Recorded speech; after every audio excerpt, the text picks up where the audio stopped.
Welcome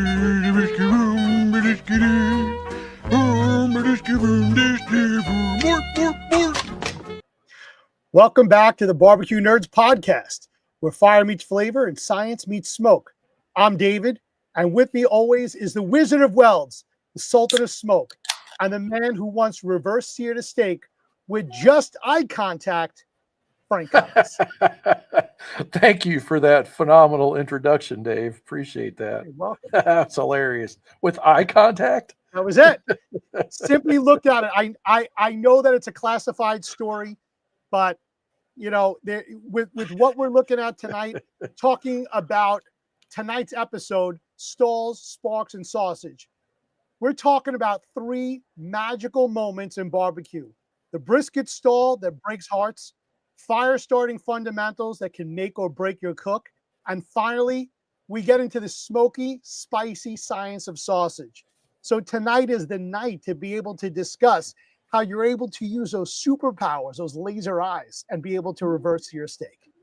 Yeah. Oh my gosh, yeah. I wish it was actually possible. I could probably be fairly productive if I really did have that superpower. It would be amazing.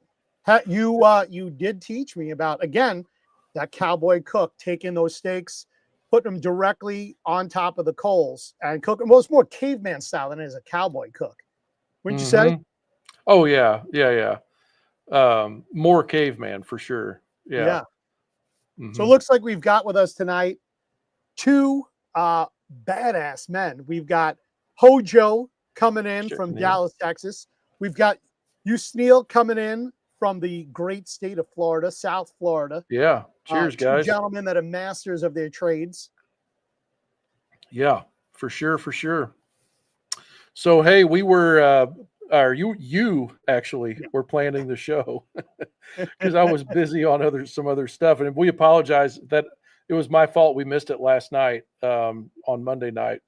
So we had to book it to tonight. But anyway, you were planning the show. And I think tonight's topic is really interesting. It's going to be a multi-topic show instead of just a single topic like we've been doing in the past. But first off, we'll be talking about stalls, big meat cooking, and kind of we're going to go down the rabbit hole a little bit with like what causes it, I suppose. Sure. What else are we going to talk about? Well, so when we're talking about, I'm going to call it the Heartbreak Hotel of backyard brisket. It's the stall.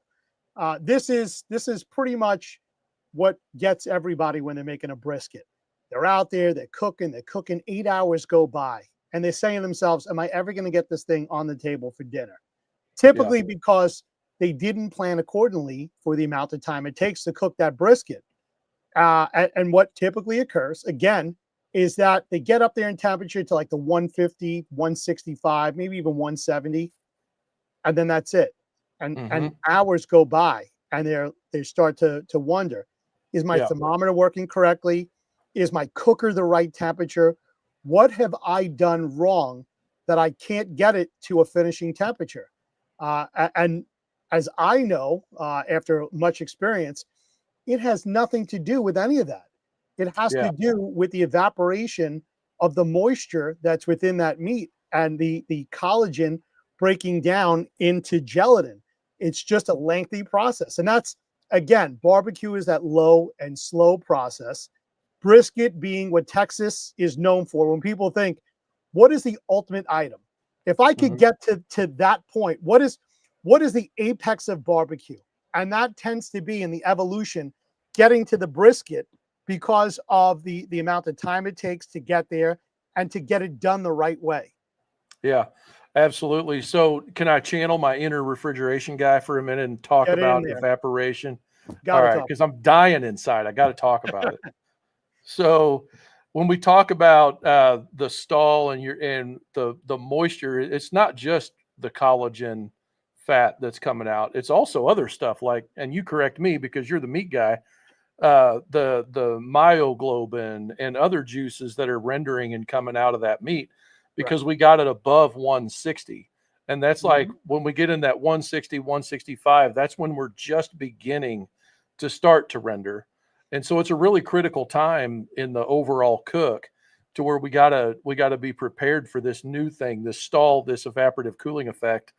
And what that essentially is, anytime a liquid vaporizes and changes into or it evaporates, so it vaporizes, it takes a lot of heat for that to happen. And the heat is called latent heat, is actually the kind of heat.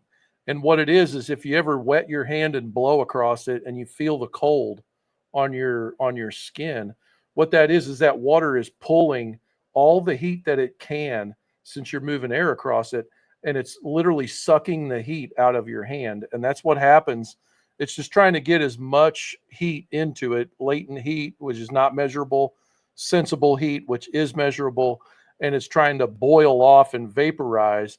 Then it goes out. The moisture goes out is in the form of vapor. And so that's why it takes so long, because we hit that 165 or whatever below 170, and we haven't even got it hot enough inside to really countermand that vaporization effect. So we try to combat that with wrapping, right? And I mean, there's a few different ways, butcher paper, foil. You can throw something else at it, put it in a tight pan. I don't know. Do you know any other way of wrapping, common practices? So you've got it exactly. Patience or wrapping are your options. Foil or butcher paper can push you through it. That's what the pros call the Texas crutch, but it's all about about timing on this one. If you wrap too early, then you end up steaming it. If you wrap too late, it dries out. And what I see people do is they begin to give up. They just crank the heat up, which is a bad move, and they do nothing more than almost sear the outside where it's cooked. And when they check in the temperature, they think it's done. But on the inside, you're not even close yet. And by the time you try to fix that mistake, it's too late.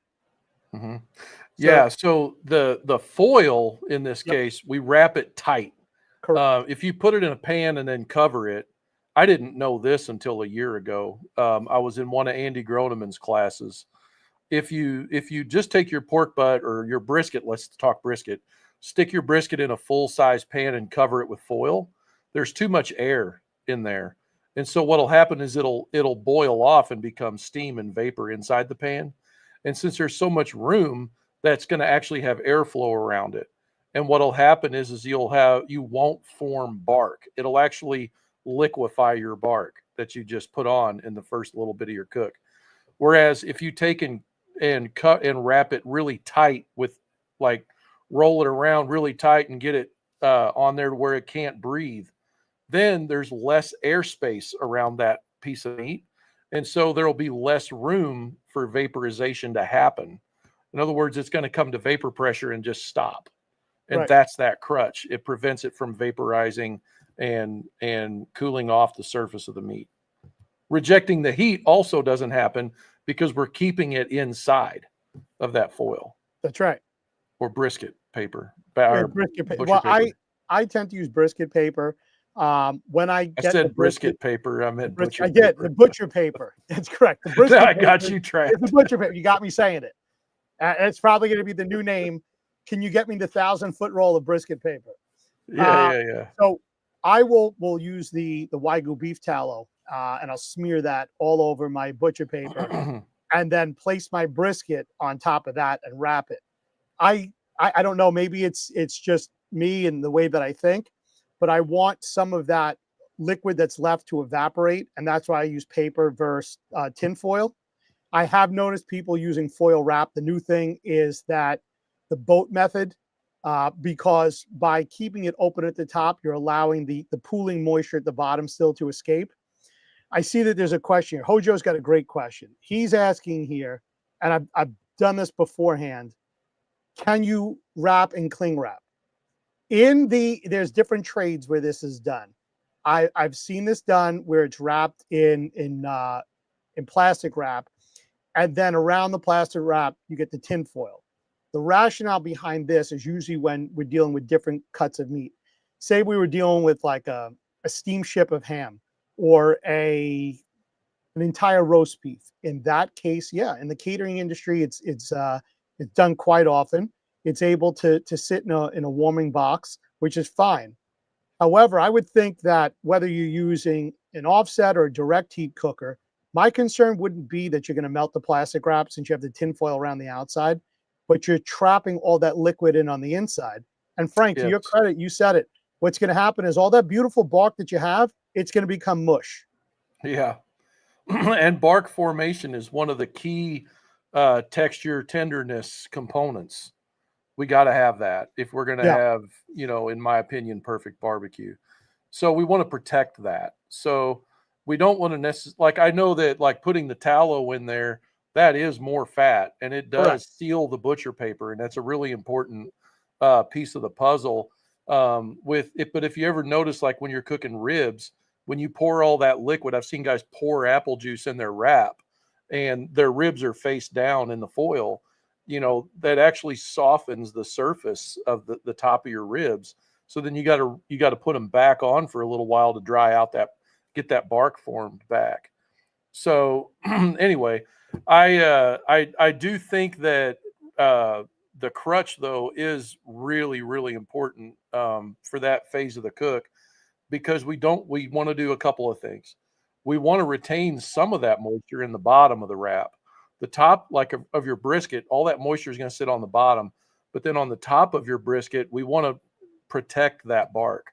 That's what everybody's going to see. That's what everybody's going to like. It's going to be like the first part that they put in their mouth if they grab a rib. They're going to eat that side first, right in the middle. So we want to protect that, and we just want to keep as much heat in so that we don't lose that heat out to the air mass. And it's the airflow around it that's robbing all of that because the 300-degree air, I think Greg Williamson said wrap or raise your pit to 300. Right. And that's the catch is if you raise your pit up in temperature, we're going to start vaporizing all of that liquid, and the liquid's getting heat from 360 degrees. So it pulls that heat out of the meat as well. Right. It doesn't care where it gets it from. When Yeah. I think of temperature, and I'm not giving away the secrets here, but I like to start off at 225, little by little, get myself up to 250. And once my brisket's at, say, like that 150, 160 mark, it's not going to take any more of that smoke flavor. So Mhm. at that point, when it's time for me to wrap, I could bump it to 275, go up another 25 degrees and know that it's protected from from the elements of being inside the cook chamber. And I don't think that it's necessarily expediting the amount of time that's left, but it certainly does cut a little bit of that time off so that I Mhm. can finish up in 12 hours instead of 15 or 16 hours. And Yeah. even then, you know this as much as I do, you're not done. It has to now sit and rest for a while. You Mhm. have a warming oven, which is great. You can do that at 150.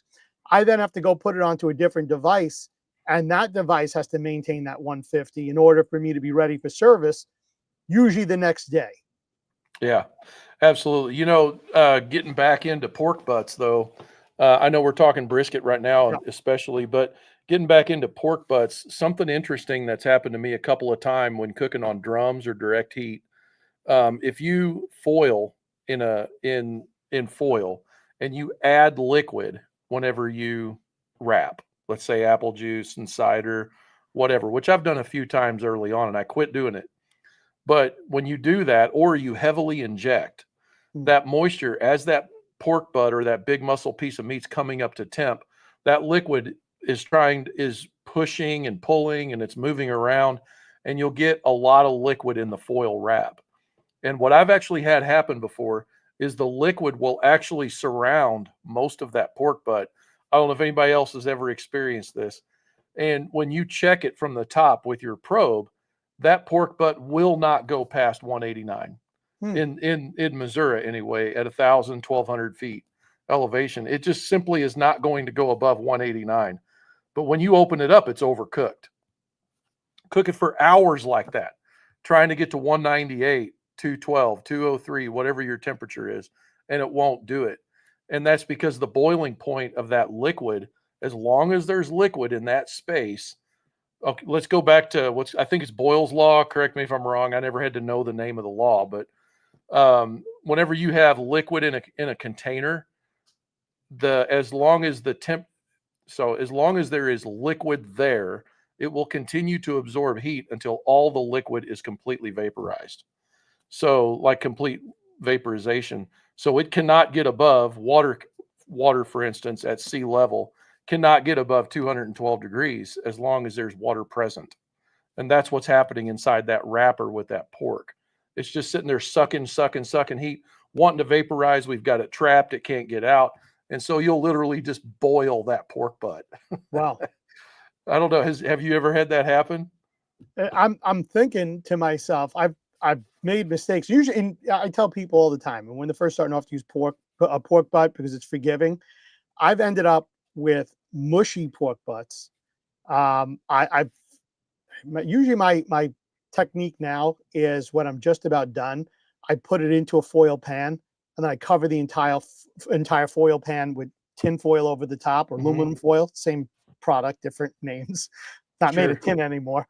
And I do get pooling liquid at the bottom, but I have that liquid there for a reason, so that later on when I'm pulling that pork apart, I can mix it in with all those natural juices.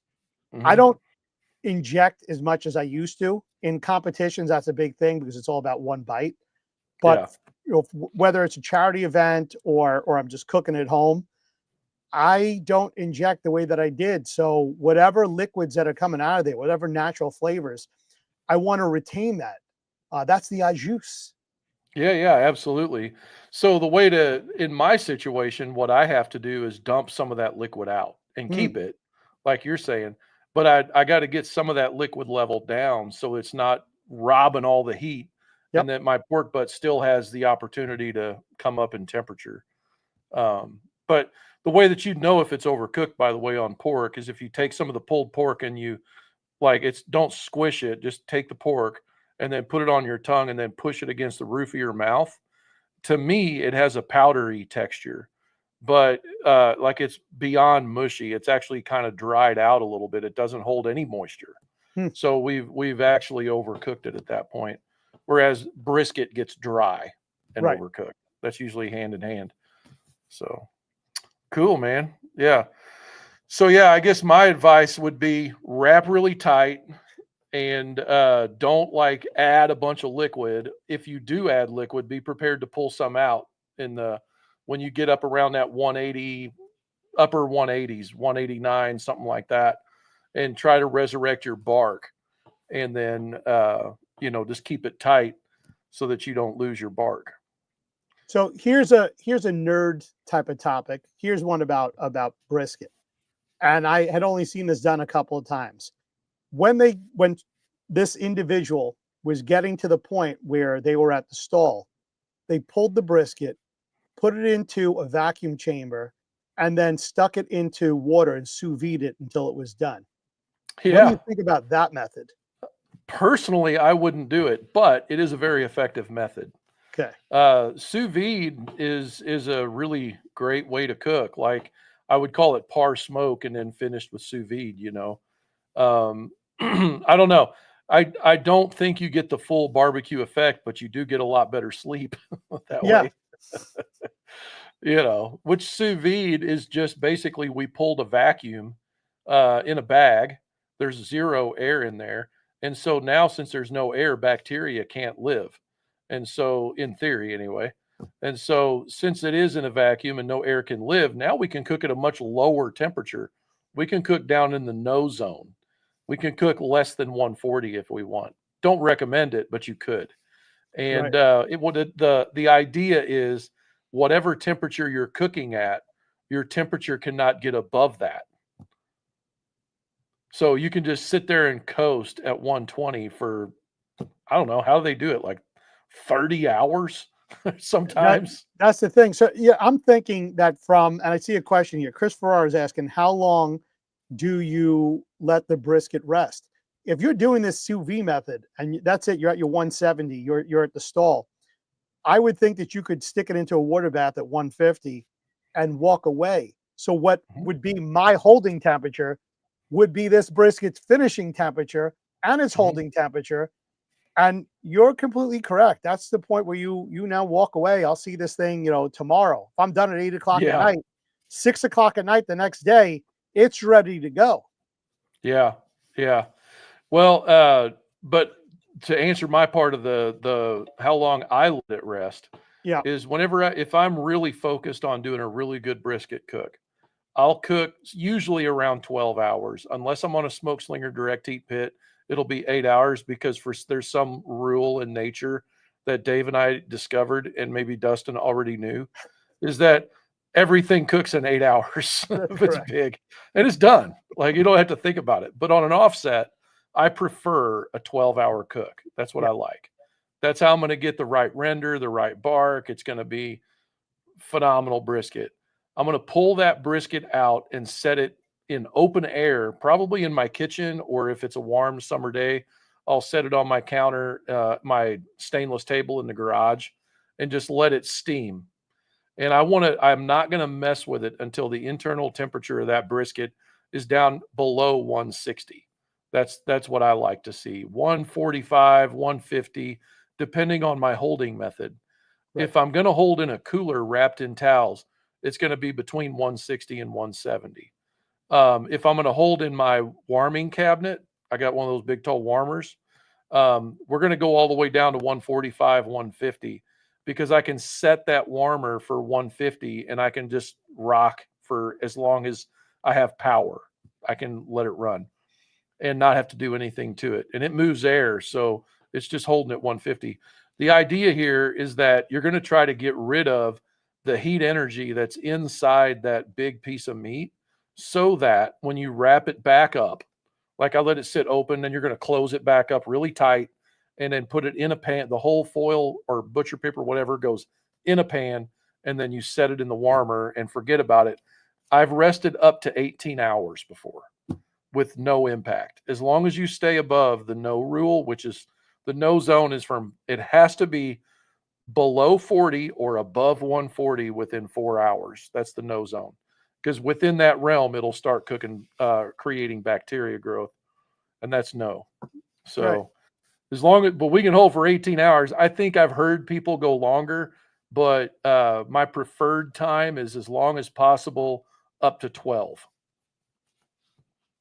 What's yours? What do you think? Typically, if it takes me 12 hours to cook a brisket, then it's sitting for another 12. It's a 24-hour item. Yep.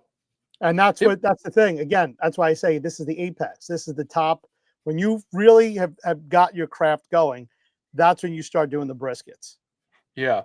And by the way, this same thing works for pork butts, shoulder clods, right? You name it. What else, Dave? Anything you can throw at it, big muscles. Anything it's a large piece of meat. The vacío, again, that was something that you can let it sit. Yep. Let it sit. And that's the magic time, that's when all of that muscle, everything calms down. We got rid of all that heat energy.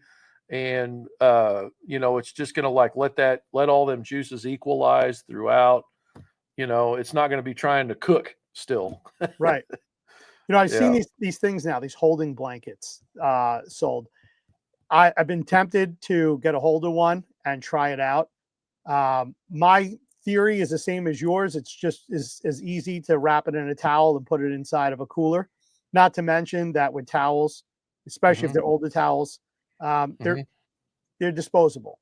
Whereas when you're investing money, $30 in some cases, in a resting blanket, when that thing gets filthy, how do you clean it? Is it just what do you do with it now? Because I guess my fear is if I put it in the washing machine, then it's going to get the smell of whatever detergent or things I'm using. My wife certainly doesn't want me doing that, and going outside and washing it down with a hose. It's a blanket. What do you do? Throw it in the dryer afterwards to dry? I don't know. I don't know. Well, I've never really paid much attention. I mean, I do have like a couple of old thin blankets that are pretty big, and then I wrap everything in. I've always done this. Before I had my warmer, I would do that. Throw everything, and I never used a Yeti. I always used like an igloo, something that wasn't like going to hold temperature for like 8 days. Um, just because I didn't want to ruin it or whatever. But anyway, then I take that blanket when I'm done, and she actually just throws it in the washing machine and rocks on. But you can use scentless detergent, I suppose, and Right. then air dry, hang it up. These guys in the comments are saying, take it to the laundromat, take it to the hotel. They're not wrong. I got to say here that the susses are correct. Take the Yeah, towels from the hotel to wrap your meat in, and yeah, that's right. TD jumping in there saying, just take it to the coin laundromat. Yeah. Yeah, So, I mean, I don't really get too hung up on it. I'm not really too worried about the smell of the detergent because it's going to be wrapped in foil, whatever it right. is. So it shouldn't really matter. But you're right. I mean, if there's any risk, you might, especially in butcher paper, I suppose there might be risk. And in Correct. butcher paper, your towels are going to get trashed. If you're doing it They in foil, it won't maybe as they bad. do that every time. And I was going to say that when we're dealing with towels or blankets, usually it's a Yeah, towel. We call it a blanket. yeah, That's why, yeah, they're typically disposable items. yeah, One of the other theories that I had heard, and these are people again, people have all their different gimmicks, is that they will actually take the towels and steam them beforehand, hot steaming towels, and then yeah. wrap that around the meat and put it into the cooler. That way, it's already has a hot surface that it's pressed again, versus just a typical towel that you're wrapping it in and whatever the internal temperature of the cooler is prior to putting the meat in. Yeah, yeah, that's a great idea. Having a heat source inside that you can just sit there and prolong the magic, especially if it's not above the temperature of whatever you're like 160 or whatever. Right. Assuming if you put it in there, it's going to cool down pretty quick, Oh, it does. until you Yeah. get the lid closed, it'd probably be all right. Yeah. So, on the next part of this here, we were going to talk about sparks. We're up to this is fire starting 101. This Yeah. is where we move from the stall to the spark. So I've seen more people mess up a cook before the meat even hits the grate. Hmm. And this is because they don't, I don't want to say they don't know how to light a fire. Um, some of us were Boy Scouts, others were pyromaniacs. Uh, so there's a certain aspect to how to light a fire, how to Hmm. maintain that fire, and how to have the right fire. And I Yeah. believe this is where you and your laser vision comes into play. My reverse searing eye Correct. lasers. So I was going to bring up a story that my early days in barbecue, when I had just joined a website called, and it's still out there if anybody wants to check it out, called Smoking Meat Forums. Smoking Meat Forums, and bonus points if you can figure out who I am on there, because my posts still live from when I began this whole scenario. But anyway, um, on that, when I first signed up, and this is back in the early days of digital marketing, the guy that owns the site, he's referred to as Tulsa Jeff, and you can get on his email list when you first, at least back then you could. And anyway, he sent out an email here and there, like your first 7 days of membership, you got this email series that just kind of gave you the basics of what you're dealing with. And one of those was how to light a fire. And it's kind of laughable. These days, looking backwards, there's no way in the world I would recommend to somebody to light their stick burner this way. But it involved a milk jug, oily paper towels, or any kind of towel with oil, cooking oil on it. You cram that down in there, and you cut how you cut it a little bit and get the top open. You Yeah. shove that in there, and you light that thing on fire, milk jug and all, and then put your wood above it, and it sits there and burns like a trash barrel. Oh boy. You know what I'm saying? But that's like old school stuff. I mean, it was in the email. It must be true.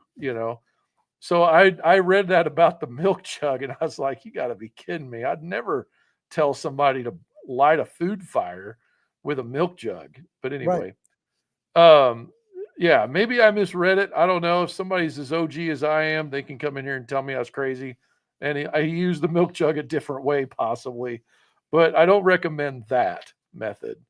Um, so far, though, I want to hear your perspective. What's your favorite way to light a pit so far? So here's the thing. I used to like the chimney starters. I liked, that you put some newspaper at the bottom, you put in your lump charcoal, light it at the bottom, the paper begins to go and it lights everything else. Then I got into using these tumbleweed type Yeah. of devices, which were great. Mhm. That skips the amount of paper, allows me to have more charcoal in there. I tried out these different wax type of cubes and other gimmicks that are out there. But I'll tell you, outside of what you call the Texas match, and I was asked Mhm. about this earlier today when I was lighting the fire on my smoke slinger. That's a weed burner for those that aren't aware. Um, I take that greasy paper that had the tallow on it from the brisket, or the greasy paper that was from my pork butt cook, and that becomes the best way to get a roaring fire. Now, if I'm Yeah. lighting, say for example, I'm going to light an offset, that works just as well. But I want to get a hot bed of coals going before I start adding my wood splits in. Mhm. I know that there's a lot of people out there that are arsonists. They like to use lighter fluid. That's an amateur thing to do. We want to stay away from that lighter fluid. Also, stay away from the briquettes that say that all you have to do is put a match next to them.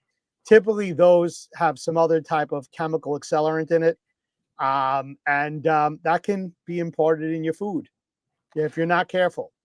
Can I plug another OG video that I saw that just makes Sure. me just roll my eyes and laugh? Yep. Okay. So, because I watched all this stuff start up, as long as I've been doing this. I wish some OG guys would jump down here in the comments and tell me if they remember any of this. There was when Pit Barrel Cooker was a baby company, and they had just started building those drums. I remember a video coming out how to light your Pit Barrel Cooker. And what the old boy did, they got that short little charcoal basket that's pretty big around. It's got that bar right across it for the handle.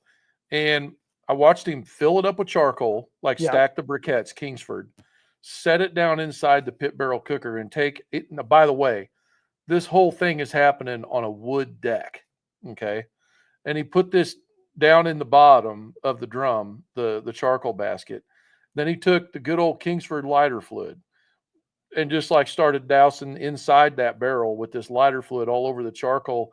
Yep. No lie, struck a match, flicked it with his thumb inside the barrel, and woof, right? That thing was like a rocket stove on that. If you go back far enough, because he did it with the lid open, of course, to let it get started. But if you go back far enough on the YouTube channel, I wonder if that video is still there. Anyway, that's another little scavenger hunt item for you. They may have unpublished it.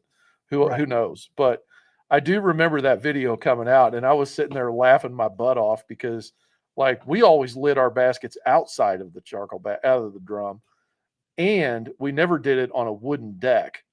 And we would take a long, like a crowbar, or we'd take a bent piece of rod and have a nice welding glove on, and we would just lift that whole thing up and set it down in the drum after it was lit. I've got a video on my YouTube channel that shows how I did that. But anyway, gosh, I love those old stories like that. You see people do boneheaded stuff, but now they're a giant company, Right. they all got their start somewhere.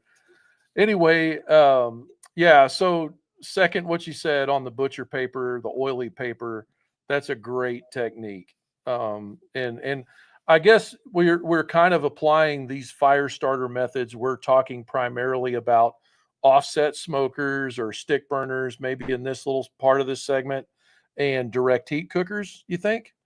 I would say even if you're lighting a your Weber Smoky Mountain or something like Mhm. that, you still have to get a chimney going to be able to Still have to get pour something going. on top. Yeah, you got to get it going somehow. Mhm. And for those that are out there with just a simple backyard barbecue, that you go tailgating, you bring out there with you a disposable grill. Uh, you have to get it lit if you're using coals. Some of the methods that I've seen employed is taking grandma's oxygen tank. Grandmother has, typically she We do she that has with the emphysema. torch. Yeah. And then you just hook up the oxygen and allow that tank to really superheat it with pure oxygen. Grandma's oxygen. I seen Dustin do it at his shop. We've done it a bunch at our shop, but yeah, you're right. I guess grandma's oxygen is the same oxygen that's on the oxytorch. That's right. That's funny. So I think to get back into the caveman aspect of this thing, we're Yeah. already past a stone and a flint and a steel rod or whatever, a rock, to try to get a spark. We actually have other ways, like clickers is what I always called the little lighters, to get a spark going, right? Right. So jumping ahead and getting into like a proper foundation for a fire. So if you want to build a fire without charcoal, the best way to do that, in my opinion, is to take, like you said, some kind of paper, assuming we're not going to use like fire starters or a torch.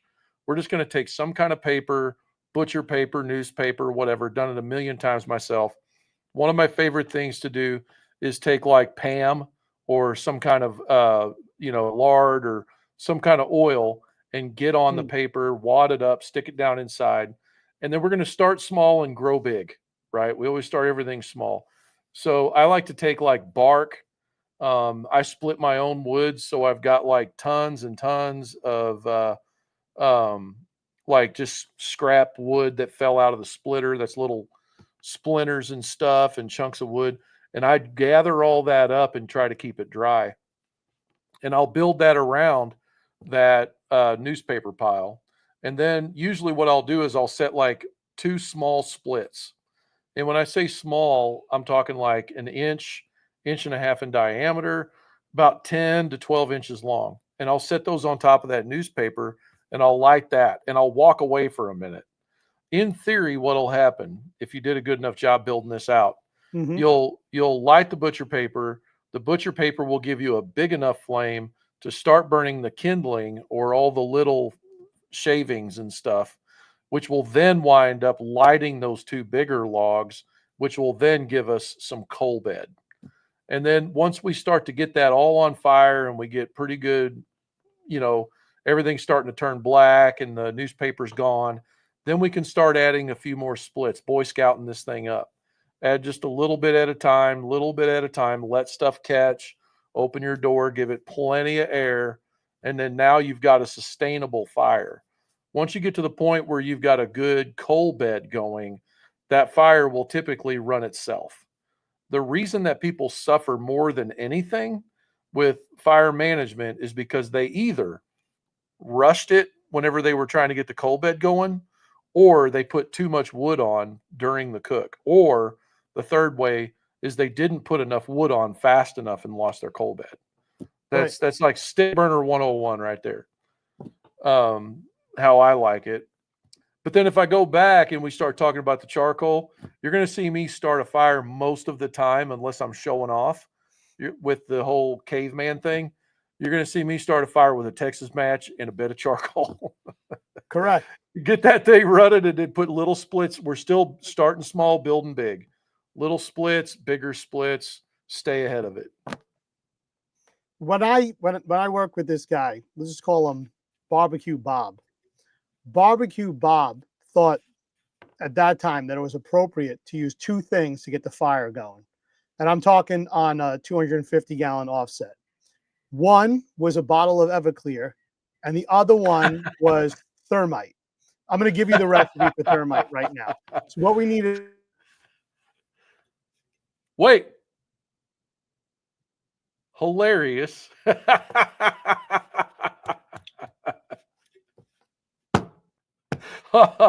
that's how you make that's thermite. the rest. Took me a minute to catch on there. For those listening on the podcast after the fact, Dave muted himself when he gave the recipe. Can't give that away. No, but he did. He did take about. I'm dying over here. Oh my goodness! It had to be 3 pints of Everclear And Yeah. when the fire wouldn't start fast enough, it was just like back up, Yeah. open the fire door, open the door to your fire chamber, and in would go 3 pints of Everclear, and whoosh, like Yeah. you see the fire almost like traveling across the cook chamber and right up the smokestack. Yeah. Hey, I got one for you here. Scott Drosky just I gotta thank him for this one here because I never thought of this. Literally from the moment I read the email Yeah. from Tulsa Jeff, I was thinking plastic 2% milk jugs. Scott Drosky jumped in the comments here for the guys on the audio version. He said, "Back then, Frank, milk jugs were waxed paper cartons?" Question mark. I think that's what he was talking about. Now that he mentions it, I never thought about it, but yeah, that's probably right. See, I was imagining 2 things, and I didn't know where to go with this. One, it was the plastic milk jug where you're talking about like a gallon of milk. I'm like, well, that doesn't make sense because he's going to melt it. Or Yeah. 2, it was like that milk jug when we go back like long time ago when the milkman used to show up, and it was either made of glass or a ceramic. Oh, gotcha.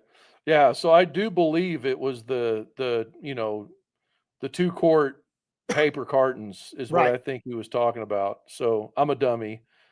I guess Tulsa Jeff should have not said milk carton or milk jug. He should have said milk carton, I think. So there's When that. you're building your fire, I watched you. You like to build a log cabin.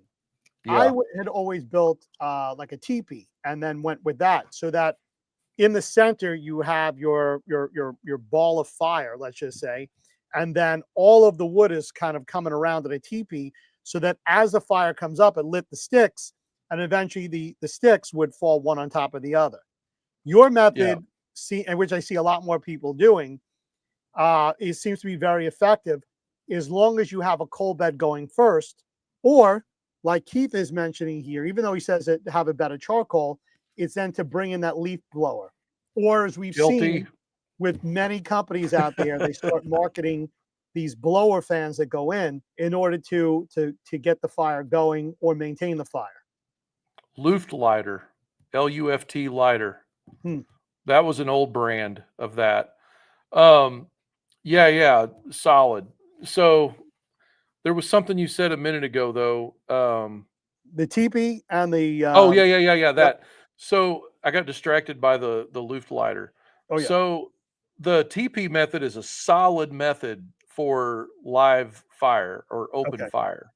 That's my favorite way actually, because I didn't even include that. In a stick burner, I built a log cabin just because I'm looking for structure early in the cook, and air to go up through the middle.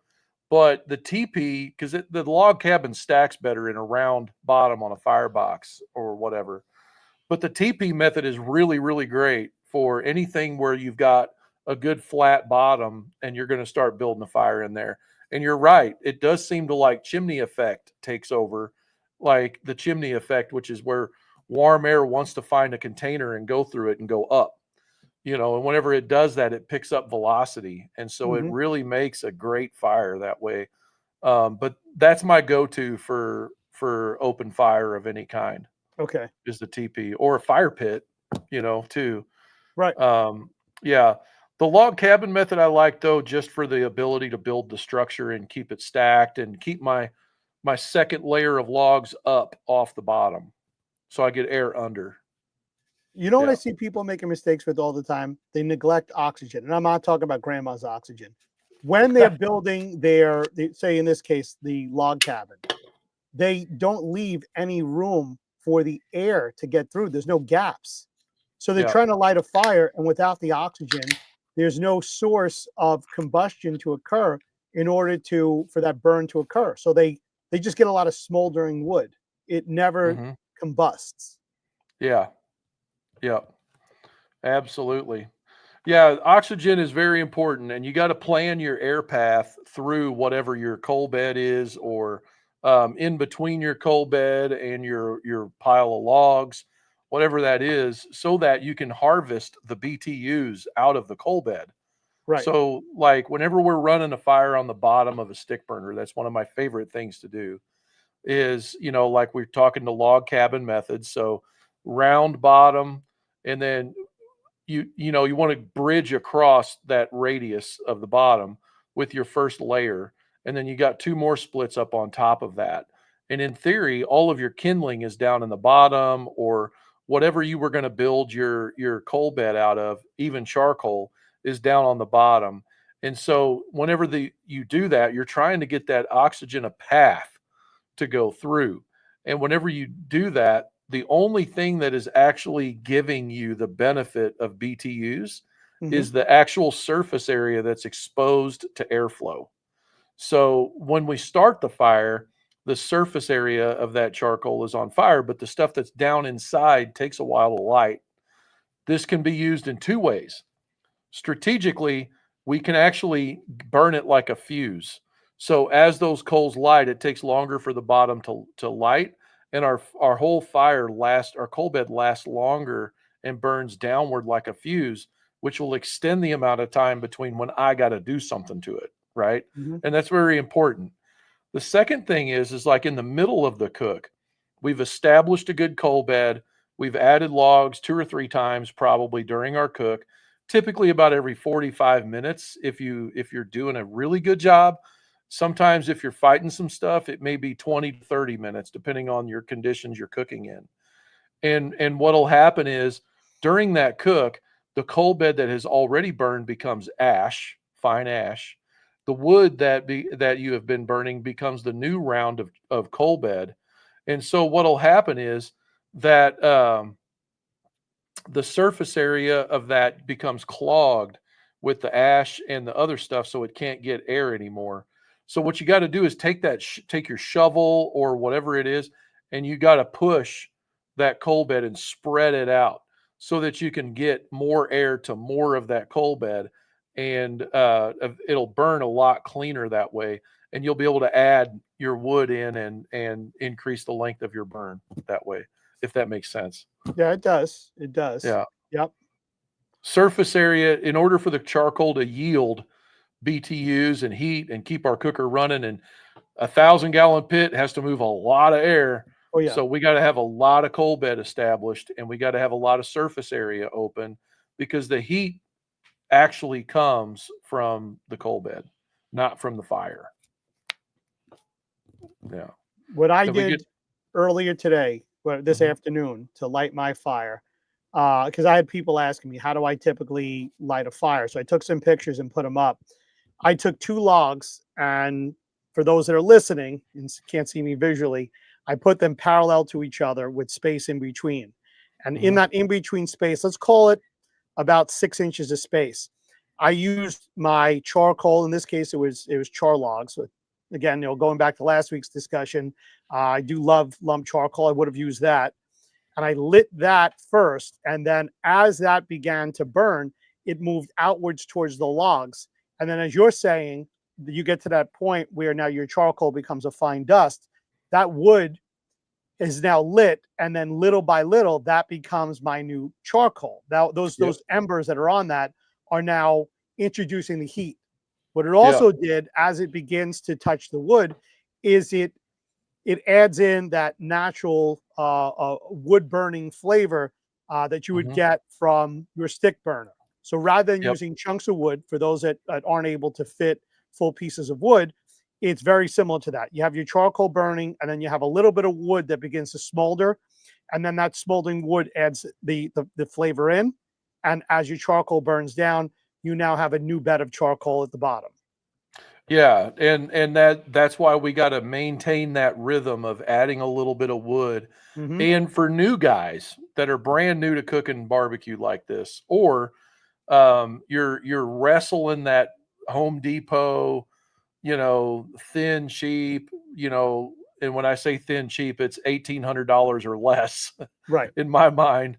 You've been fighting that cooker and you're trying to figure this all out. Your best friend is consistency. Yep. So if you keep your wood size the same, like we used to count briquettes, actually in Dutch oven cooking, if you look at a lot of the cowboy cookbooks, they'll tell you light 7 briquettes or 13 briquettes and put those on top and put 8 on the bottom, right? Like Okay. that's how fine they have this figured out because they know the BTU capacity of those things, right? Right. Just from experience. They don't know the number, but they know what it does. And so a lot of the OG barbecue guys would count briquettes when they were firing up their what we used to call an ECB, the El Cheapo Brinkman is what that stands for, or their WSM. They would count how many briquettes, or they would have a certain pattern they built, and that would get them so much time and so much heat. They could run their temperature a certain way. So it's the same with stick burners and cheap offsets. Is you want to get really consistent with the size of the wood, like process it yourself, get small pieces, start there, gradually add more, or gradually make them bigger. The more cooks or the more sessions you have, and you'll find that slot that works for you. Typically on thinner, cheaper cookers, you're going to be about every 15 minutes or so that you got to maintain that fire. But keep track of your time also, because like I literally set a timer on my phone, and I'll catch like 20-minute cat naps, and then the rooster will crow. It used to be a rooster. It would crow, and then I have to get up and I had to walk outside, and I got to put 2 sticks on. Take 2 sticks off the top of the firebox, put them on the coal bed, put 2 more sticks on top, decide if the next time I come out, if I've got to shovel my coals around, go back in and go to sleep as fast as I can. Right. And just do that all night. And it works fine for me. That's just a great method.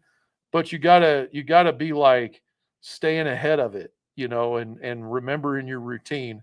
And it doesn't really change that much with weather conditions, honestly.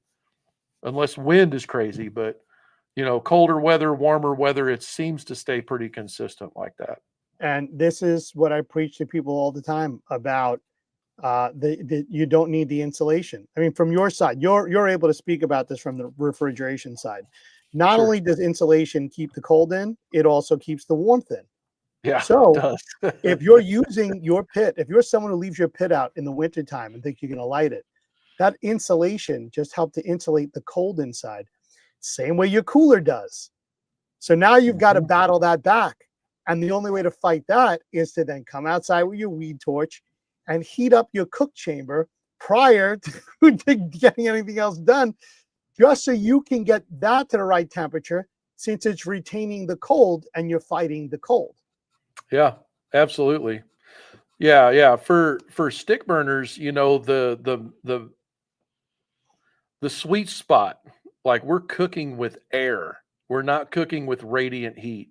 Correct. And so if we're cooking with convective air through a cooker, we have to be able to move a lot of air to get our pit balanced and to get the cooker to run right. So in that case, it's a delicate balance between fuel size, which is in my world the amount of fuel, and the amount of heat retention. For instance, in this case, like I do not insulate fireboxes. If it's a stick burner, I don't insulate nothing. Right. There is no reason to do it because we're going to retain too much of that radiant heat. And what happens is, and smaller pits, excuse me, especially cheap box store cookers are more susceptible to this because the I'm sorry, I'm reading the comments while I'm talking. I need to not do that. So what happens is you've got such a short distance that you're trying to carry the heat through a small offset Right. that you don't have enough opportunity to bleed off that radiant heat before it gets in your chamber. So the bigger the cooker, this is a saying we always said, the bigger the cooker, the easier it is to run because we got a lot more distance, we can run a lot more air. It's not as susceptible to minute changes in our fire management practices or different sizes of wood. It doesn't care. The small pits, like if you was to take your poker and whack a log and bust it too early, it's going to spike up to 300 degrees like Mm. that fast. And you can't maintain a lower temperature for a longer period of time in something that thin. So anyway, that's kind of the gist there on stick burners. You know, we want to reject the heat, whereas in open fire, we're cooking with the radiant heat, and we don't want airflow. We just want radiant heat. So that's kind of the difference there. It's two different cooking styles, two different styles of fire management, I suppose. Yeah. Smoke slinger hats. That's what's happening in the comments. Everybody's like, hat, hat, hat, hat. I see that. Yeah. So coming soon. Coming soon. At some point. It's on the bucket list. Yeah. So that brings us to one more important topic of the evening. Yeah. And that's getting us into the sausage. That's getting us down to homemade or store-bought, spicy, smoky, the science behind sausage making, which in many cases comes down to all the trimmings that you have, everything that's there. And this is what we know in the meat industry. If it's red, it's money. If you're trimming all this red off and throwing it away, you're throwing money in the garbage. Yep. That's why when you deal with certain purveyors of meat, they'll take all that fat, they take all the trimming and throw it in the box along with your meat, since that's what you bought. If it's a 50-pound piece of meat, you're getting all 50 pounds right back on the scale. You see it. When you buy that 50-pound piece of meat and it's not trimmed, the way that I handle things is I trim things down, and therefore all the trimmings that are left over, besides some of the fat that I'll render into tallow, all that has to be used for something. So for the consumer at home, let's go back to that brisket again. Let's even go back to that boneless pork shoulder, even a bone-in pork shoulder for this talk. Mm-hmm. All those trimmings that you have, you need to do something with. So there's no shame in taking that, putting it into a Chinese food container, the soup container, and throwing it in your freezer till you're ready. At some point, you're going to acquire enough, and it's nice now that it's frozen because it goes through your grinder so nicely. Mm-hmm. And I bring this up because one of the challenges that happens with your grinder is if it's a smaller grinder, it's going to heat up much quicker. And if it heats up and your meat isn't to the point where it's just about frozen or just a little bit less than frozen, you're going to end up taking the meat and getting protein extraction and cooking it as it's going through the blades. So on the inside of your meat grinder, there's a worm. The worm is charged with taking the meat, pushing it up to the plate, and then pushing it through the plate. That natural friction that occurs, along with the heat from the motor, begins to cook the meat. That's a problem. So taking your frozen pieces of meat, and for me, I have a large grinder here. It's a 1.5 horsepower. I also have a 2 horsepower grinder. I'm able to take that frozen meat, and my grinder just takes it and spits it right out. And in fact, it comes right back out frozen, which is great for the process later on. And again, I could go all pork, I could go all beef, but usually I combine the two. Just that's the way that I do things. Unless I make an Italian sausage, then we go all pork. I got to be specific because there's people listening that know just about as much as I know, if not more. And what's nice is now that it's come out frozen, and sometimes I'll put it through a second grind, I'm able to then add my seasoning in, mix it through, and in that time, I still have enough time if I wanted to, and if I'm in a rush, I'll do this, to then put it into a stuffer and stuff it. But usually what I'll do is with my sausage meat, after it goes through the grind, and now I combine my seasoning in, and there's two modes of thoughts to this. There's the bussing tub where you put all the meat into that you just ground, put your seasoning in, and you just keep working it through. And the reason for that is now you're heating it up, you're getting the protein extraction, you keep mixing and mixing and mixing until that meat is able to stick to your glove with your hand upside down and it doesn't fall off. That's when you know you've got the right consistency. And I hear this all the time. People say, oh, my hands hurt, I'm getting carpal tunnel. How do I know when I'm done? Well, if your hands hurt, then you're just getting started. And if your hands are freezing, then you're still just getting started. They should be completely numb. You shouldn't have any feeling in your hands. That's the trick. Wow. Right. The second way of doing this, and this is more of a method where instead of using the bussing tub, you need a lot of space. So Frank, for example, in your garage, you mentioned you had the stainless table. Yeah. If you have that stainless table, spick and span, clean, hygienic, ready to go, you take all that meat that you had in the bussing table, unseasoned, and you lay it out across the entire table. You're covering it end to end, corner to corner. Now you're going in with your seasoning and you're coating from one side all the way to the other with all your seasoning. And then you're coming back now that you have more surface area and mixing it that way. And the reason why you're doing that is in the end, it's actually less work. So for those people that are saying my hands are freezing, my hands hurt, it's a way around that. And you're still getting an excellent amount of seasoning and coating on as much meat as possible. So I thought there was something to, like, when you're doing that hand mixing in the bus tub, that's why I always do it that way. I thought there was something to the squeezing and the stretching and all of that with what you're hand mixing. Like there was some texture thing that happened there. That's Is that the protein extraction. So what you're okay? doing with your hand when you're squeezing, you're mixing things through and you're taking the fats that are in there and you're beginning to make it into like a gloop. It's beginning to turn into a glue as those fats start to break down and you're squeezing and you're breaking. The other method to this is that you're getting even coating across the entire surface plane. And as you're mixing through with your hands in bunches, it's a lot easier than when you're doing it in a 40-pound or 50-pound tub. So So again, you're still squeezing. we should be talking quantities here. When you're doing 5 to 10 pounds of sausage is one thing.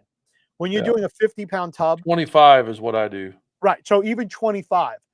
At a certain point, you want to take a break because you're feeling it in your hands, your wrists, your forearms. It's going into your biceps and triceps because your hands are still mixing 25 pounds of meat, taking it from the bottom to the top and squeezing it through your fingers. It's perfectly okay to take a break. Take the whole tub, put it back in the refrigerator, let it get cool again, and then start the process one more time. There's nothing wrong with that because what happens is you're warming the meat up using the 98.7 degrees that your body is. Yeah. Gotcha. So you're introducing heat into the equation. One of the other things that comes into play, I'm bringing another sausage in. I kind of tickled upon the Italian sausage, even Polish sausage, things like that, bologna rings. When we get over to our dried sausage, and now I'm trying to keep this as surface topic as possible because we can go real deep down the sausage hole. But if I'm making a dried sausage, let's just call this, I'm going to stick with an Italian sausage. Let's call it your super sod. So with your super sod, that I'm going with a very heavy grind, a very coarse grind. Let's call it a coarse grind. And as I'm adding in my Borco powder, I'm adding in my seasoning, say dry garlic powders, salt, pepper, things like that. Rather than using water as my emulsifier, and again, another way to get things to bind together, I use red wine. And I find that the yeast, the tannins, the sulfides work really well when I'm making those dried Italian sausages. And they typically come out looking like a meat lug, a chub. So if you're thinking of bologna, it looks like a smaller bologna chub. All the way through, I take a pricker, prick everything out, and then those get hung for another 60 to 90 days until they're truly dry. And that's one of the reasons for Borco powder, which is like a curing salt, because you're taking raw meat and you don't want to end up with the black mold. Then there's yeast that we put on the outside that come in from Italy. It's actually not a yeast. It's penicillin. It's actually there to fight back some of the other bacteria so that people don't get sick. So I'm going down the rabbit hole with this one. That's a whole other world, man. A whole other world. That's another podcast. I've been in those rooms and saw that all happening, but it's over my head. That's pretty cool stuff. For simple sausage in people's homes, whether you're taking your deer and processing it into summer sausage, or you're making an Italian sausage or a Polish sausage or bratwursts, there's a lot of great blends and mixes that are out there. They tell you exactly how much that packet is good for how much meat. It takes out the guesswork of having to weigh everything out. And then you need a digital scale to get the right amount of grams. So for all intents and purposes, if you're going to get into sausage making, start with a kit and then get comfortable what you're doing. And then once you're comfortable with making fresh sausage that you can then leave overnight, you want to let it sit for a while. You can then take it, put it on your grill, put it on your smoker, go from that point. And then as you learn more about sausage and charcuterie, then you can begin to explore more with having to make your own blends, weigh things out, and get into what we're going to call bulk spices, which are much larger quantities where everything has to be weighed out. Yeah. So for guys like me that do it like at home, I use a number 12 Yep. grinder. I like that size. And totally understand what you're saying about the equipment getting hot. Yep. It starts to smear things and stuff doesn't grind very well. And you wind up with a lot of material or fat, really, that like the ligaments and the different stuff inside the meat that just kind of like gets stuck around the insides of the tube, whatever of the auger. It Yep. doesn't really like grind well. So you do have to keep your meat cold. Correct. But for me, I generally just like I always wondered if maybe I should be separating red and fat and then weighing them and like coming up with a number, but I don't bother. I just take a pork butt, I debone that thing, we grind it on the big setting, we That's it. cool it down, we stick it back through in the smaller little tooth. What is that? The perforated disc, what's that called? The Those are the those die. are those are your dies, pretty The much. Yeah, die. those are We put plates. a smaller die in the plate. Yeah, we run it through the finer one because there's 3 that comes with it. Okay. And then we hand mix in a tub. And I do 25-pound batches because that's what the bag of legs is. It's for you buy legs, number 10 for breakfast sausage, and then you just pick something Excalibur or legs for pre-made seasonings is easy. Right. You can just like play around with that stuff. I get I get the little bag. It's about 8 ounces of seasoning, I think, typically for 25 pounds, something like that. And you just mix it.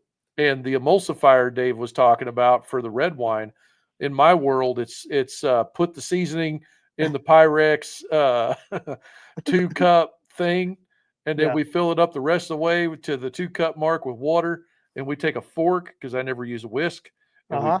whoop that up with the fork, and then we're gonna just like douse it real slow over the top. And Right. then if there's any left, it's usually sugar or salt, and I'll take and pull that out. And but you really should let it steep for a while, huh?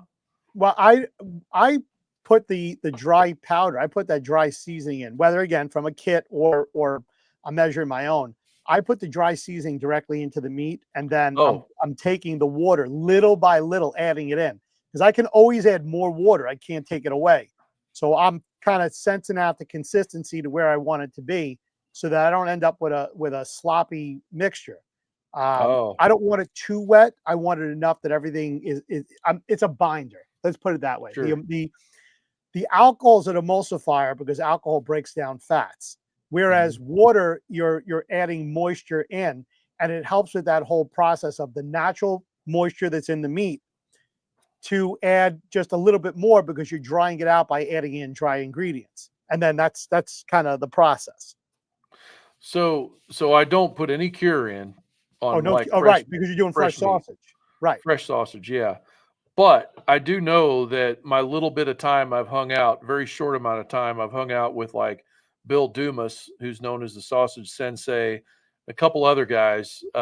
They do add just a little bit of cure in on some of their fresh sausages, but is that because they're putting it in the case? You got it. Because they just got to keep it for a few extra days. Yeah. So if you're using Yeah. pink salt number Mhm. 1 or pink salt number 2 or Borco powder, any of these things, that's pretty much there as a preservative, and it in too much of it is a deadly amount. You have to there's those type of salts, those pink salts. You have to be Very really, careful. really careful how much you use. Yeah. And that's why, and I'm gonna make a disclaimer here. You're better off at this point going and getting a kit and working with a kit, working with a premix. You mentioned Excalibur. They have a great line of products. There's some other brands out there that make legs. You mentioned makes a great Hmm. product.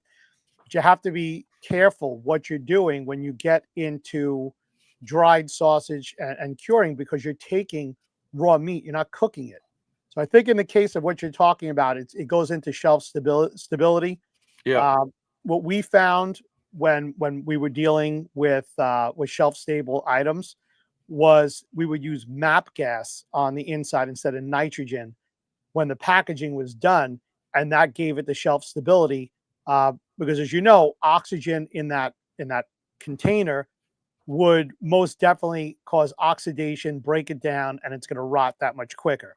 Whereas when you eliminate the oxygen completely, and even in the wine industry, there's always, just before they put the cork in, they'll put a quick blast of nitrogen and then put the cork in so that the wine doesn't oxidize.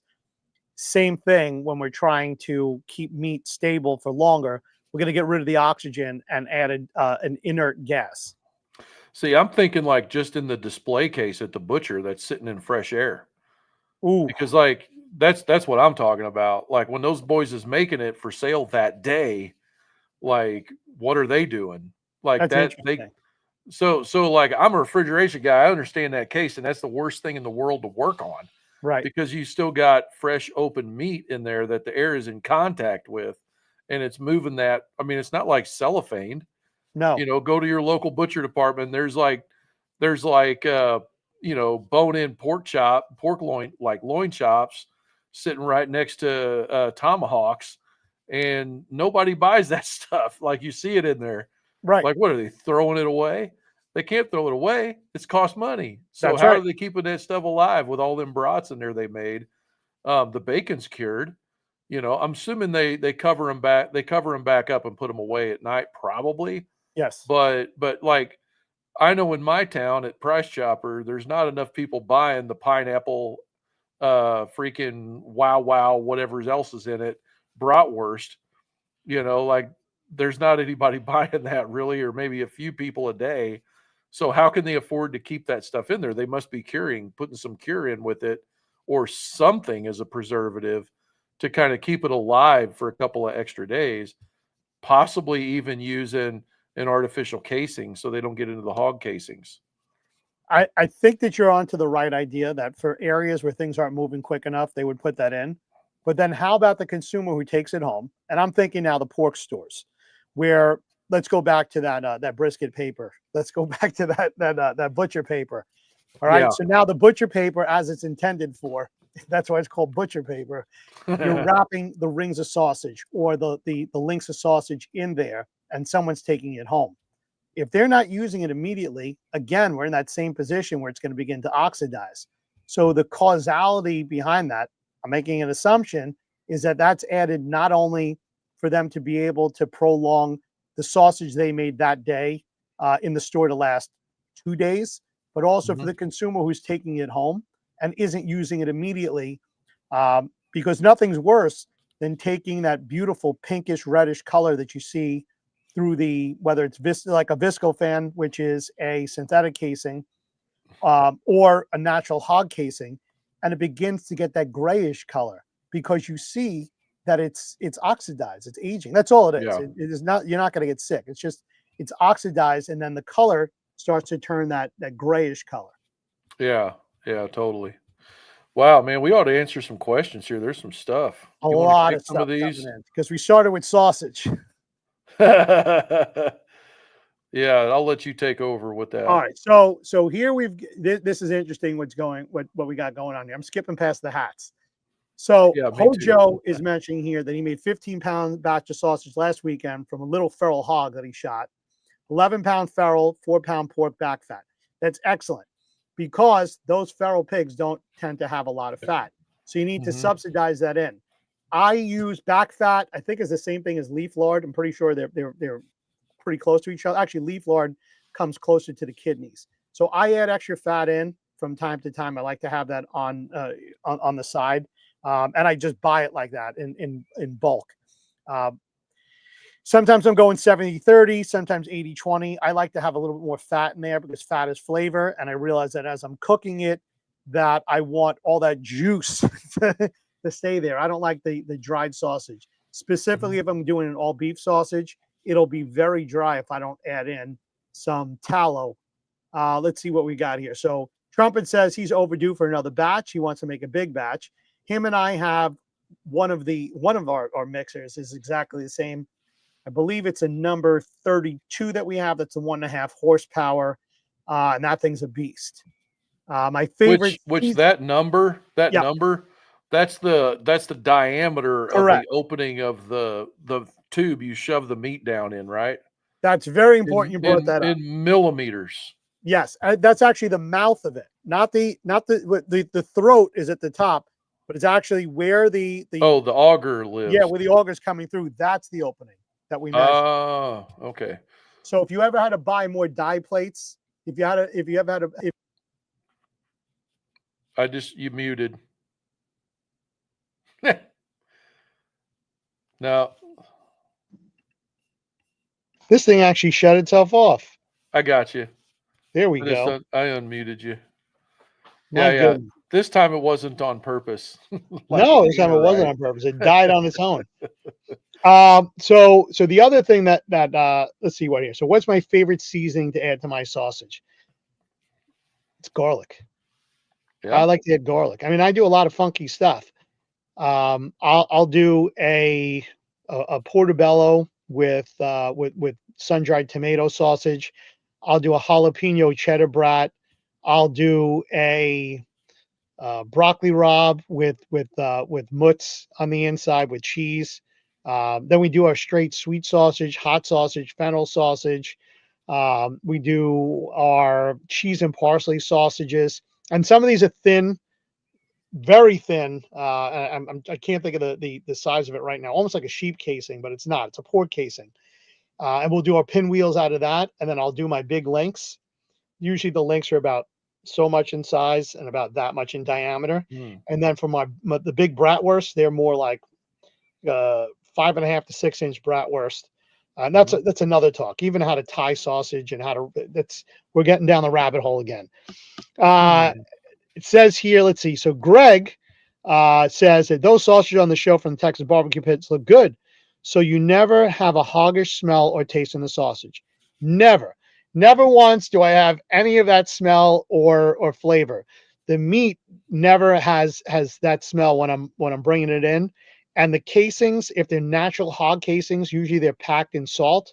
If you get a whole bunch of them, it's called a hank. That's all of it together. And those, you'll see that at your processing plants. Those all have to be washed. They have to be soaked.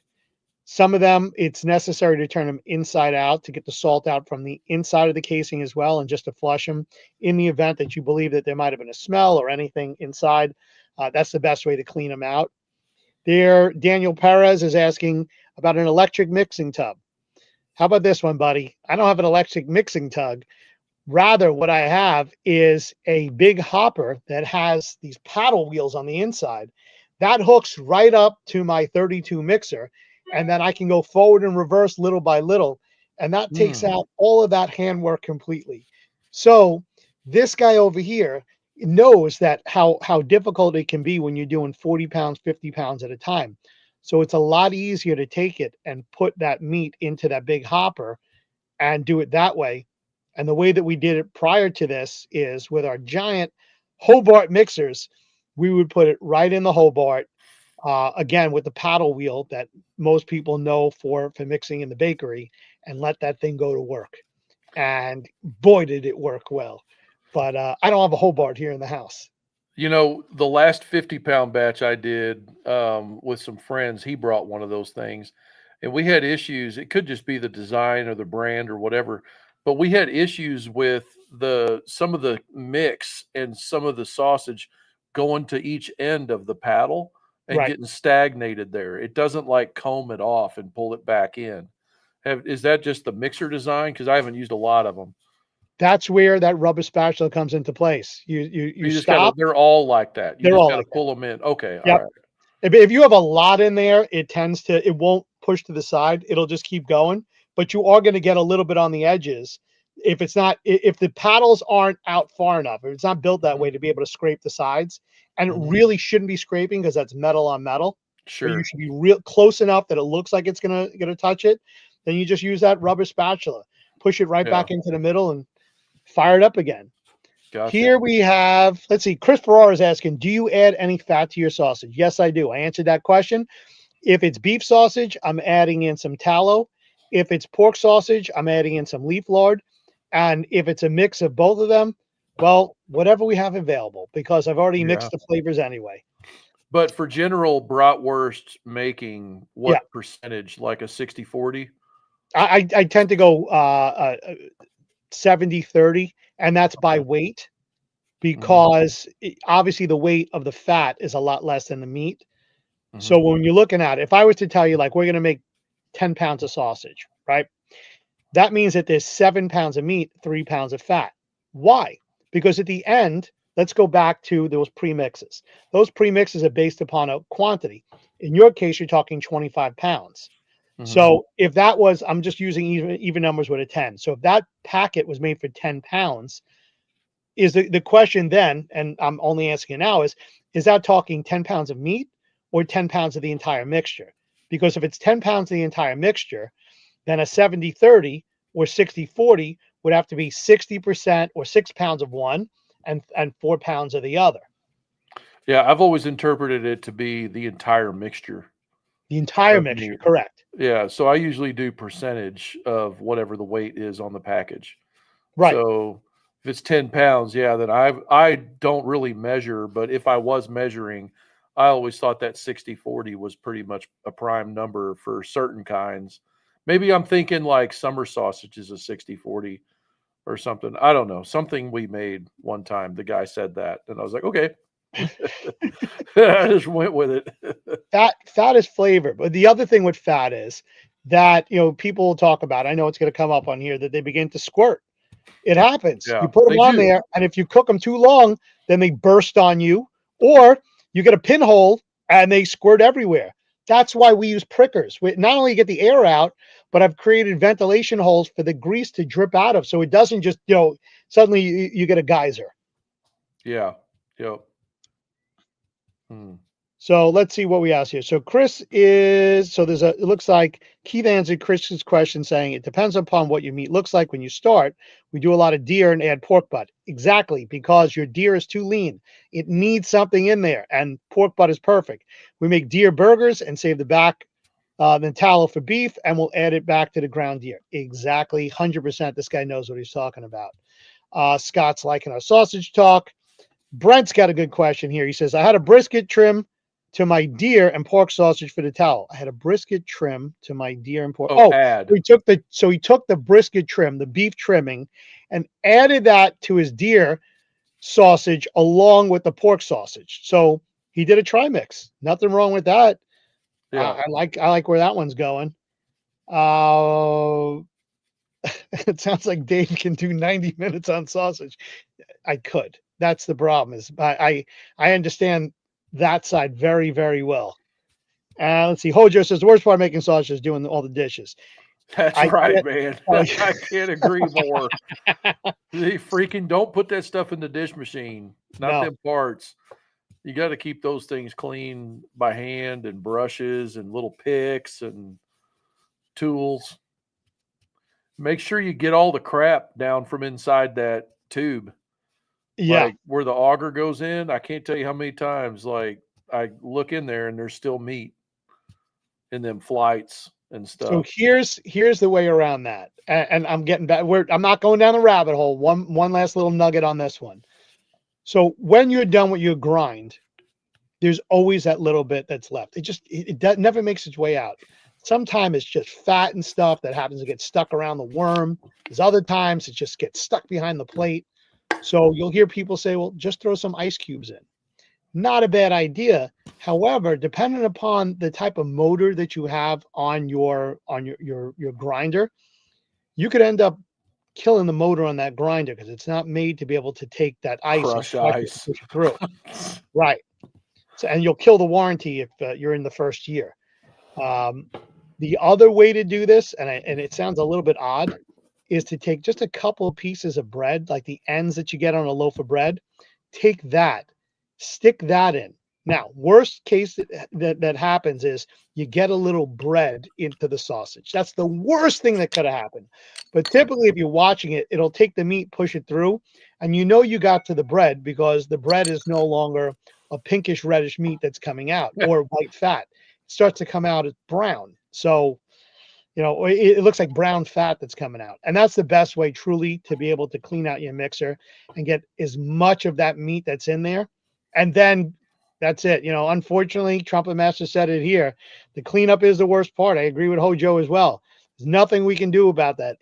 Every bit of this machine has to be cleaned down. And when you're dealing with big machines or even like a big, the big hopper that I have to go outside with a hose and hook it up and it's a big pain. And the thing is, you really want hot water to be able to break down all that grease and get it out.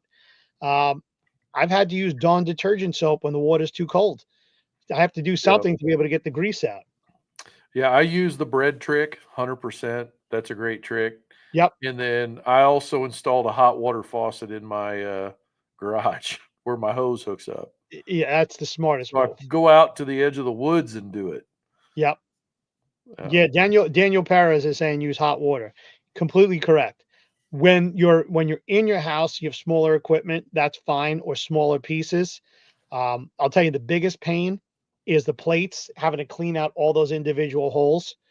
The best way to do that is I take one of those stirrers that you see in a cocktail drink, and I just that's it. You just got to work it. You try to get as many out as possible. Mm-hmm. Water sometimes just doesn't penetrate and push through unless you're dealing with high pressure, and you got to watch if you go outside and you're using your pressure washer that you don't take the finish off of the machines. Sure. Yeah. Absolutely. Yeah. Yep. And that's what I have on top level sausage, the alpha medium behind sausage. Yeah. That's great stuff, man. So the one thing that we didn't talk about, you keep saying this word, it's a B word, powder.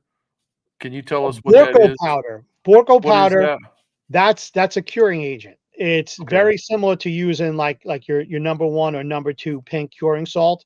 It's just a different type of it's called Borko powder. It's relatively the same type of ingredient.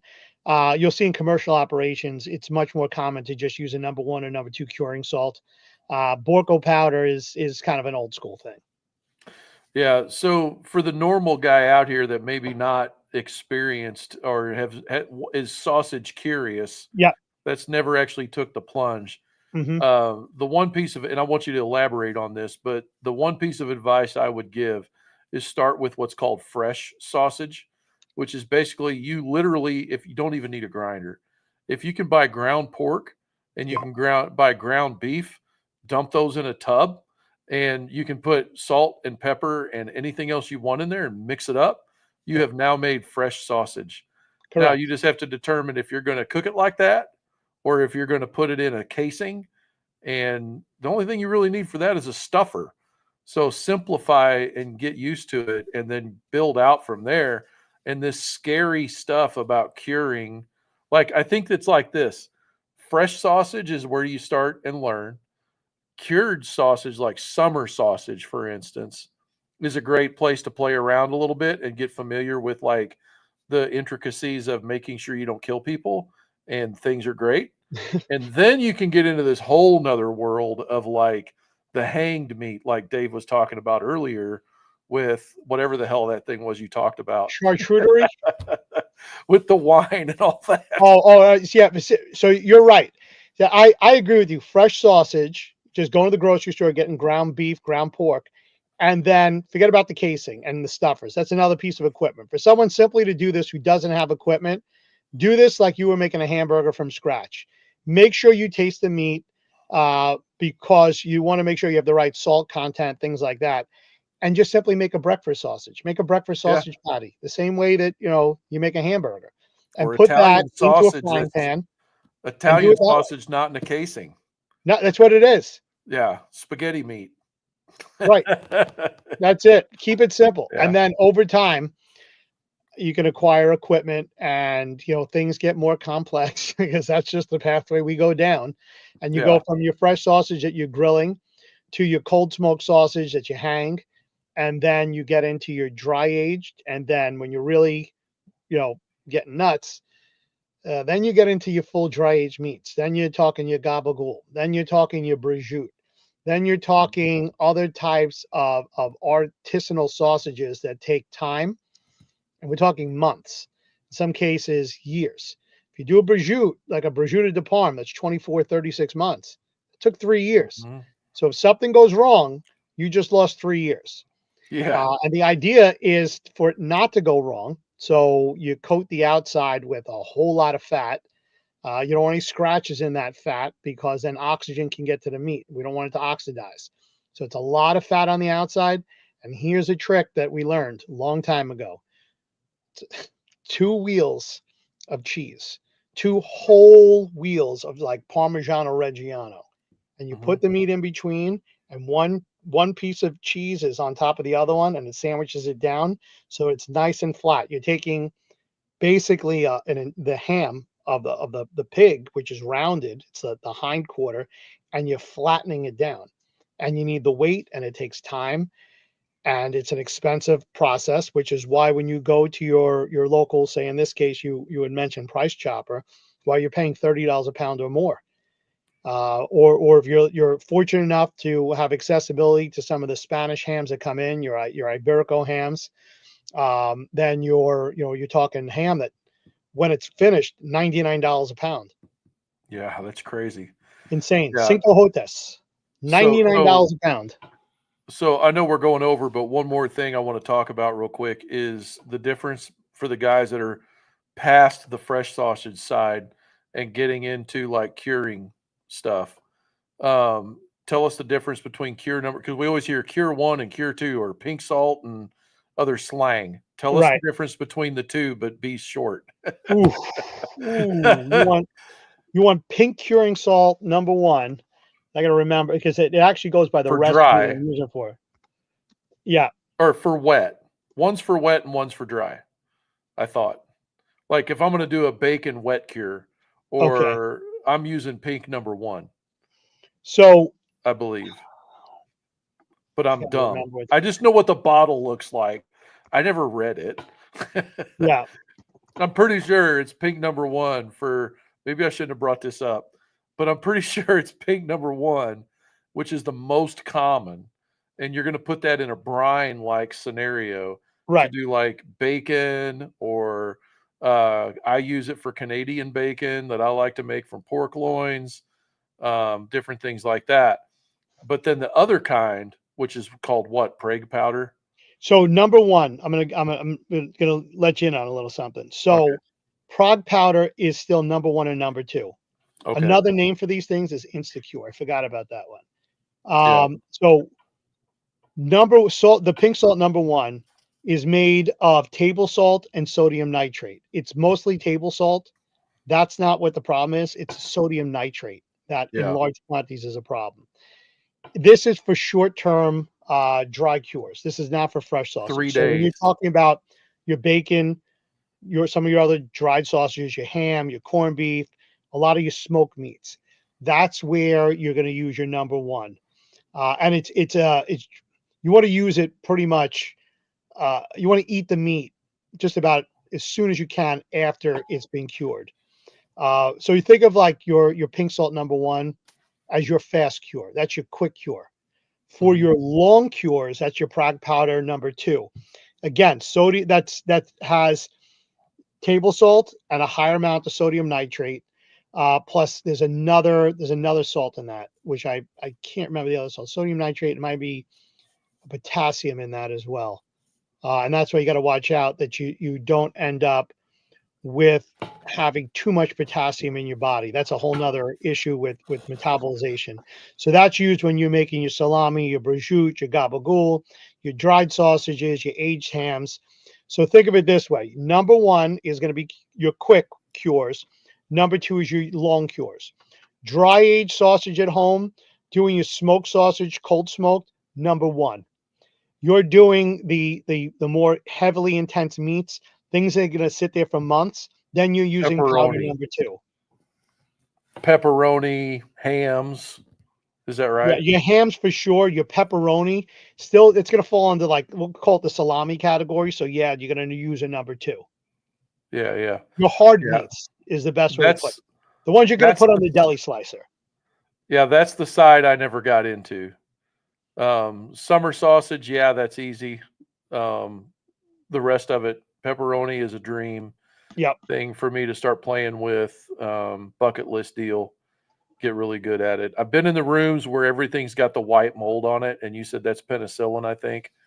Yeah, Earlier, what is that that's actually correct. called? Not penicillin, Bactin or something?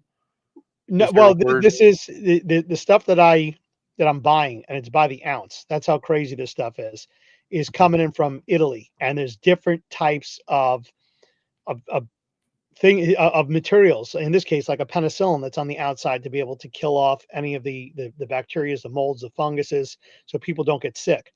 It doesn't have to be done. There's sprays that people use that they put on. Same thing for your home. If it's just for your own consumption, you're not selling it. You don't have to worry about the general population.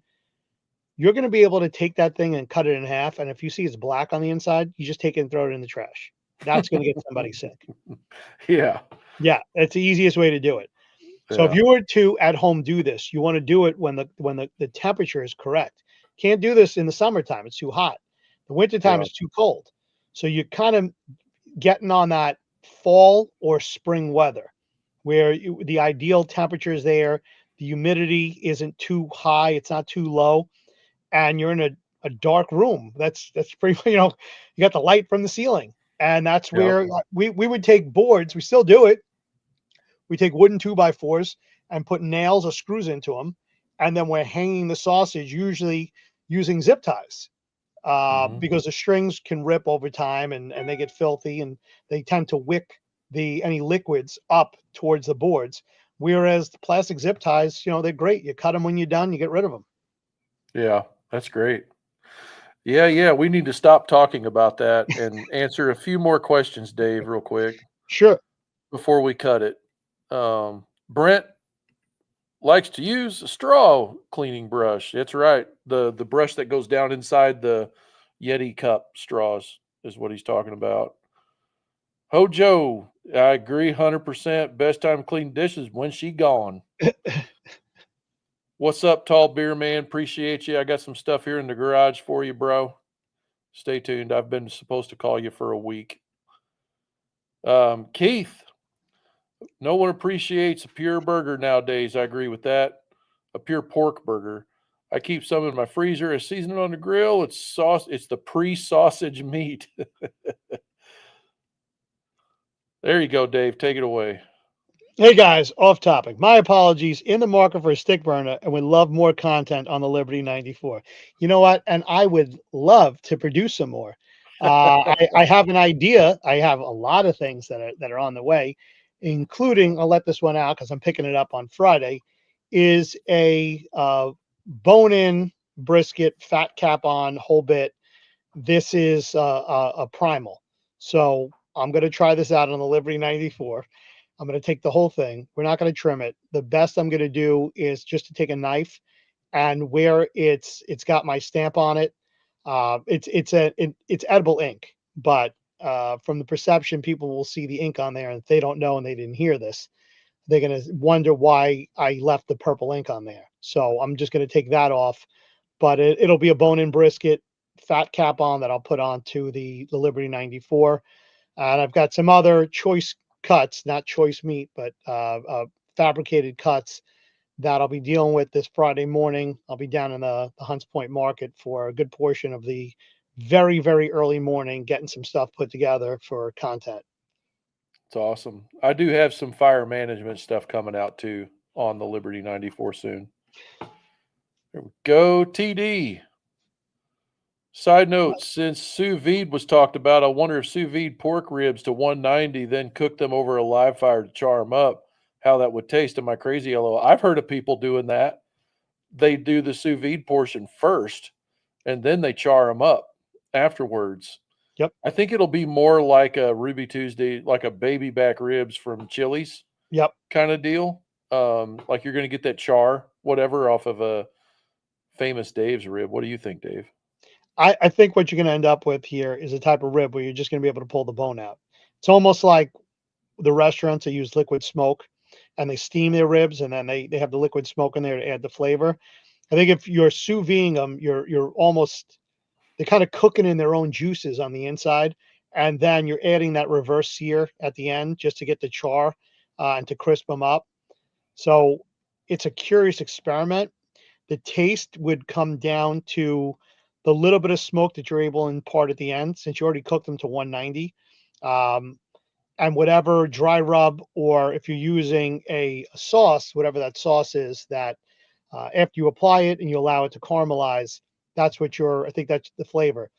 I would be more concerned with the consistency in the bite, the mouth feel. Mm-hmm. Yeah.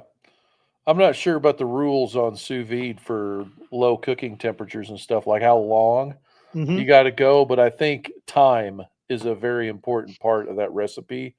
Because if your water's 175 Mm-hmm. or 190, you need to be mindful of the amount of time so it doesn't get overly tender, I think, before you finish them. Yeah. Hojo, have a great week, gents. Bring some feral hog next meetup. That sounds awesome. Thank you, Chris. Appreciate you. Speaking of sausage, do the plances on the Smoke Slinger direct heat cookers have grease drain so there is no fire? Yepers. Sure Yes, sir. does. Yep. Keith wants to, let's see, when I cook pork steaks, pork chops, ham steaks, I always put Tender Quick on them for 24 hours. So they are so good after that, but I use a shaker to limit what I put on them. Tender Quick is just that, quick. It needs to not be a long time. What do you think, Dave? I'm thinking. See, when I hear Tender Quick, I'm hoping we're not talking about that. Morton's bag with the Tender Quick in it. That's what it's called. Is that like the meat tenderizer from like the 1970s and 80s? It's really salt based. So it is a fast cure, like Okay. a super fast cure. That's and a tenderizer, but it does have curing properties, from what I understand. Right. I 24 hours is correct. I've heard. I tried it one time, had no freaking idea what I was doing. I did it for 3 days. Talked to a buddy of mine that does a lot of cured meats around here local, and he was like, "Dude, it says quick on the package." I was like, "Okay, so less than a day." Yeah, that's what it's used for. So that's cool, man. I was gonna bring up Tender Quick earlier, and I decided not to. Are you gonna do a live cook for the brisket? You want to see a 12-hour live stream of I me don't. every 40 minutes throwing a piece of wood in, and I come out and I look at the camera and go, "That's another 40 minutes." I See think you in 8 hours. I think quick check-ins inside the Smoke Slinger Facebook group would be in order. That I can agree to. See, I Like got a 2 break on minutes. Saturday because they're leaving to go to a birthday party that I'm not going to. So I have the whole house to do whatever I want. So you're right. I could probably get some content put together, and then every so often jump on to the Facebook live stream that we have and document it that way. Yeah, I like that. You bet, brother. Appreciate you, Scott Drosky. You're awesome. Keith says he only does 4 hours sometimes. Yep, that's right. Quick is the key word there. And he says, no. I don't know what he's saying no to. Probably having me on there for 12 hours straight. Yeah, for 12 hours straight. Right on. Well, hey, guys, on behalf of Dave, this is Frank Cox signing off for the Barbecue Nerds podcast. We appreciate you tuning in. And hopefully I got my act together. And next week we're on time, Monday night at 7 p.m. Central Time, 8 p.m. Eastern Time. And who knows, give us some ideas on what you'd like us to talk about in the comments on the YouTube replay. Appreciate you guys. Check out smokeslinger.com, and we'll see you next time.